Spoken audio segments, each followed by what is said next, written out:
All right, folks, next up is period and frequency.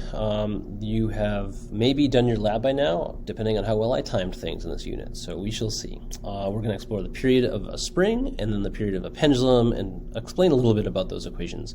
It gets a little bit beyond our pay grade at this point in physics, so I will be kind of vague with our explanations at the pendulum portion. Anyway, for an oscillating spring, the period of oscillation of a spring is equal to 2 pi times the square root of m over k.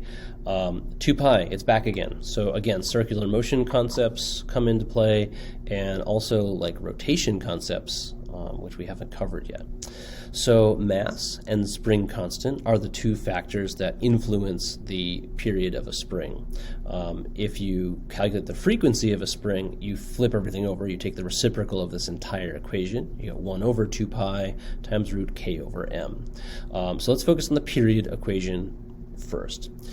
The more mass you put in a spring, the greater the period. And so remember that greater the period means the longer it takes for the oscillation to happen. My explanation is here, but essentially the more mass you have in your system, the lower the acceleration would be because of Newton's second law. The spring can only produce specific amounts of force based on its stretch. It can't react to the mass.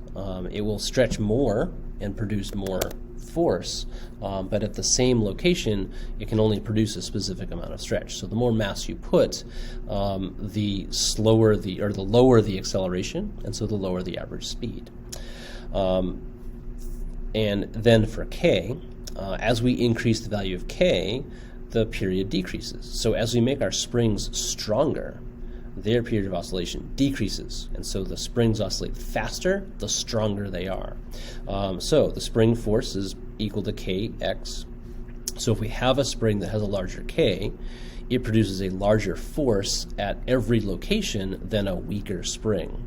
Again, Newton's second law, the larger the force, the larger the acceleration, and then the larger the average speed during the oscillation. And so those are the explanations of why these are the variables that show up in here.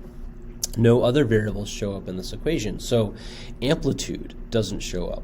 The further you pull back a spring to oscillate it, it should oscillate with approximately the same period. Now that's kind of strange, but if you go back to this equation, the further you pull a spring, the greater the force.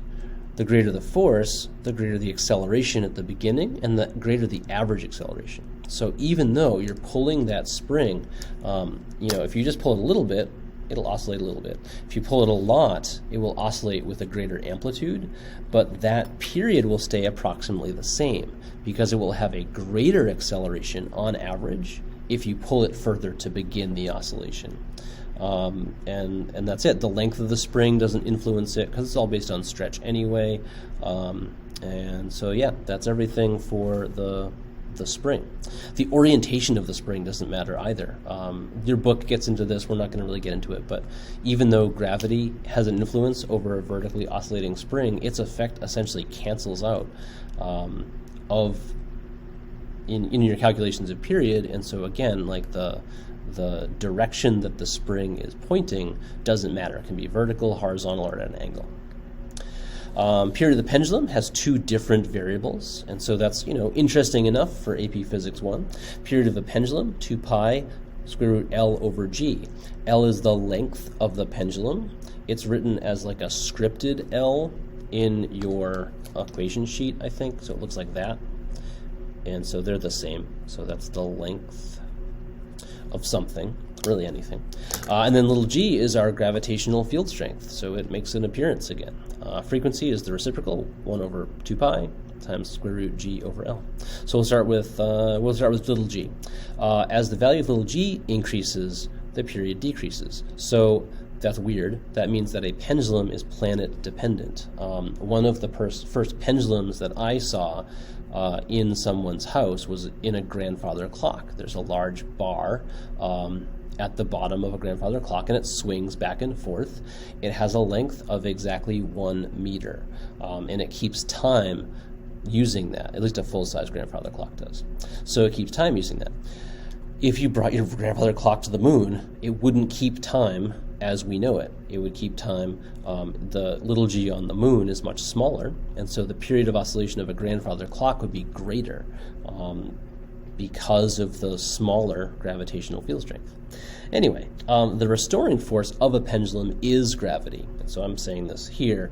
The force of gravity is mg, so the higher the gravitational field, the greater the gravitational force, which means the greater acceleration. So we're back to Newton's second law again, and the smaller the period. So that's little g. And then for length, it has to do with torque and moment of inertia and angular acceleration. We'll talk about that in the next unit. What can we say? We can't say too much about that now. Actually, we kind of can. No, I'll skip it. So anyway, as the length of the pendulum increases, the period increases because things are happening in the world of rotation that we don't have the language to talk about yet. One thing you hopefully notice in your lab is that amplitude and mass are not factors that influence a pendulum. So amplitude we talked about with the spring. It's the same idea. The further you pull back a pendulum, the greater the force of gravity component is on it. I go through that. I go through it for mass here, but the further you pull it back, the more severe an angle the pendulum's at, and so the more in line the force of gravity is with the direction the pendulum's moving. And so amplitude, again, like the further you pull it back, the greater the acceleration initially. As far as mass goes, it would make sense that mass influences the period of oscillation of a pendulum, but it doesn't. Again, Newton's second law, net force over mass. The net force on the pendulum at any instant is mg cosine theta. I'm happy to go into that with you if you have questions about that, or you want to see why that is, why cosine all of a sudden shows up. But because it's mg cosine theta over m, the mass cancels, and so we're left with acceleration is just g cosine theta. And so that's why mass doesn't influence things.